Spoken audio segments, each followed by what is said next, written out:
Hello and welcome to our next reflection on the Catechism of the Catholic Church, and today we focus on the sacrament of marriage. From the very beginning, God had a plan for humanity. He created them male and female, and He destined them for one another. He created them for one another, to be of support to one another in this life.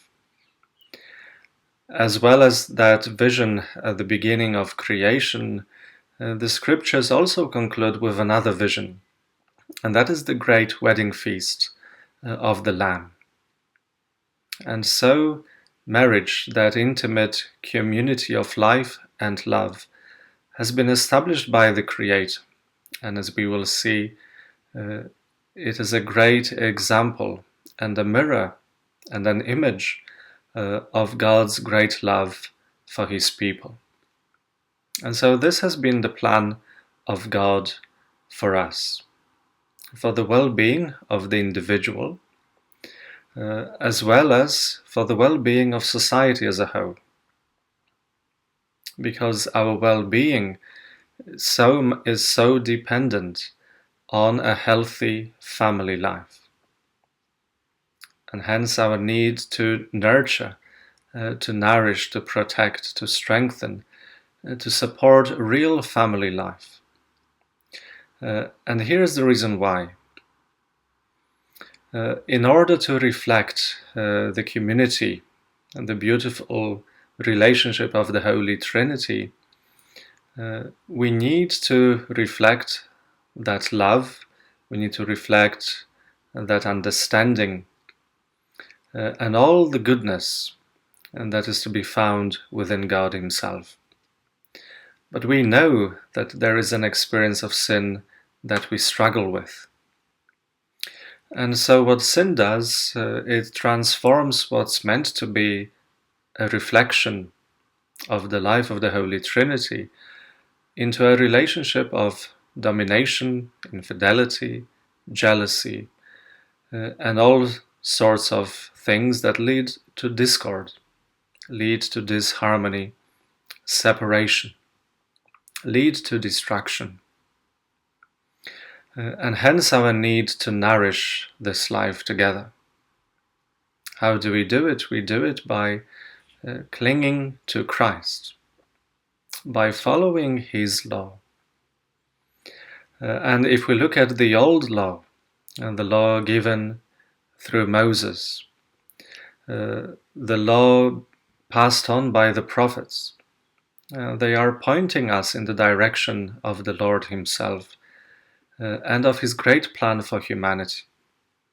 Because the prophets remind the people, the chosen people of God, of God's covenant with them. A covenant that God is faithful to, that God doesn't change, that God doesn't simply discard for whatever reason. And that's an important image to hold on to. Because it influences, and it should influence, our vision of what marriage, of what that union is about. And so, when we come to the Lord Himself, we see that in His eyes, that union between those two people in marriage is an indissoluble one. And it is when it becomes that, it becomes an efficacious sign, a real, true sign of the covenant between Christ and His Church. That covenant that can never be dissolved. That's the promise. That's what the Lord says to us. His love doesn't change. So we know that the marriage state of life is a call, is a vocation to be a witness to this great, enduring, everlasting, eternal love of God. This great love of Christ for His Church, where He offered Himself for us. And so each person within the marriage is called to follow that example, is called to do what the Lord has done for His church, and that is to offer my life for the sake of the other. And so people who enter into marriage are of equal dignity, and that's important. In some places, in some cultures, at different times of our history, we know that these things change, are perceived differently. But that doesn't change the Church's teaching, that we are all equal in the eyes of God. And for this union to be visible, for that union to reflect the union between Christ and His Church, we need to remember the characteristics that we need to try to live by. And so often it becomes mission impossible. And what the Church is reminding us, teaching us in this part of the Catechism, is that it is possible to live like this, but only when we are united with the cross of Christ, when we actually live a life of faith in union with Christ. And so the celebration of marriage is a union between usually a baptized man and woman. That's the sacramental marriage. And the spouses themselves confer this sacrament upon each other by expressing their consent before the Church. And that consent is vital for the validity and the reality of marriage, because that consent has to be free. And so if there is a constraint on the person in order to get married, if there is an impediment, something that blocks that real marriage, either natural law or ecclesiastical law, then it's no longer a free consent. And so that human act of the will, through which each person gives themselves totally to the other, needs to be free of coercion and fear in order to be real. And the effects of this act, the effects of this exchange, the effect of this consent, and the celebration of the sacrament of marriage is a creation of the bond between those two people. And that bond, the marriage bond, is created, is sealed by the Lord Himself. And so God gives the grace to that couple to perfect the love and to strengthen their unity. Because essentially the whole of their lifetime for the couple is about growing in love and growing in unity in all its forms, in all its dimensions. And to remember that Christ is the source of all that.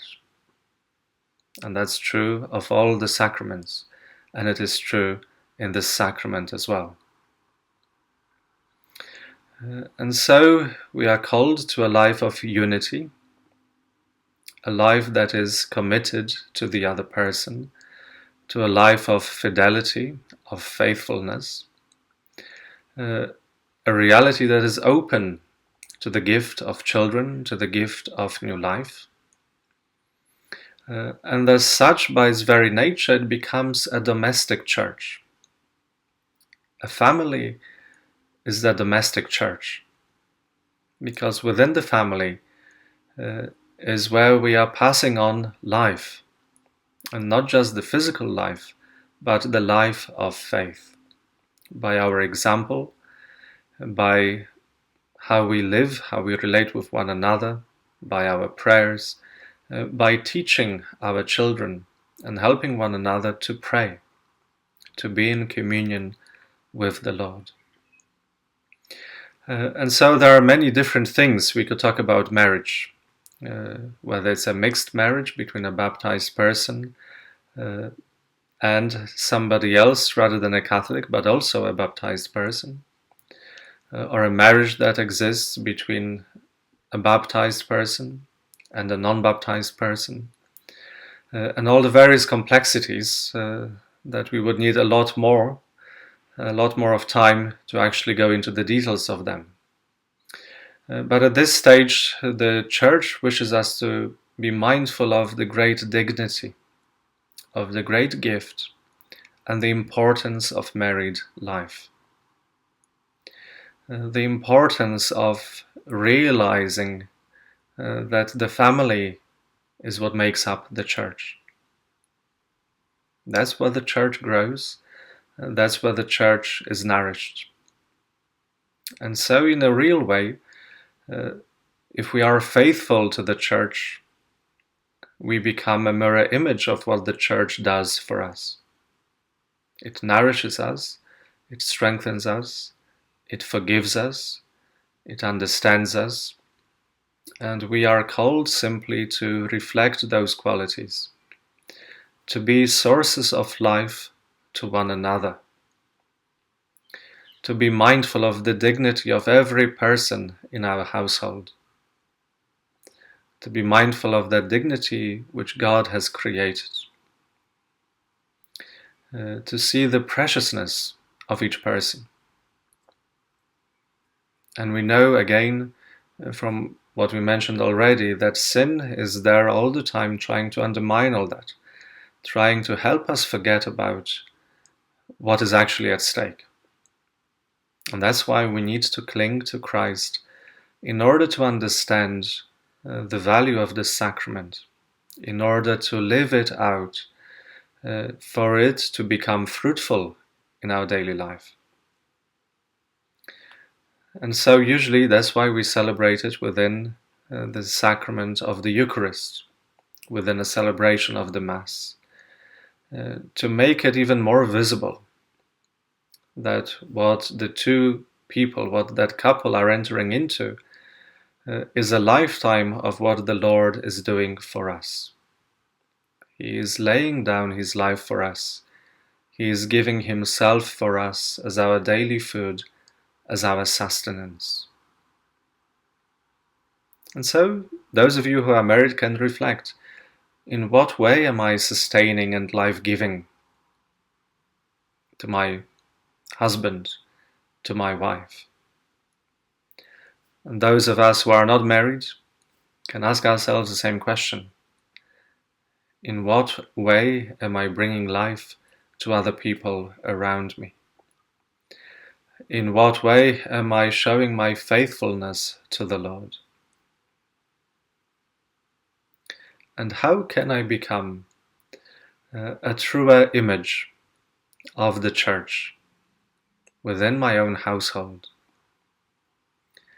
How can I inspire my family to that great understanding that we are the Church, that we are the visible sign for others of God's great love for us? God bless.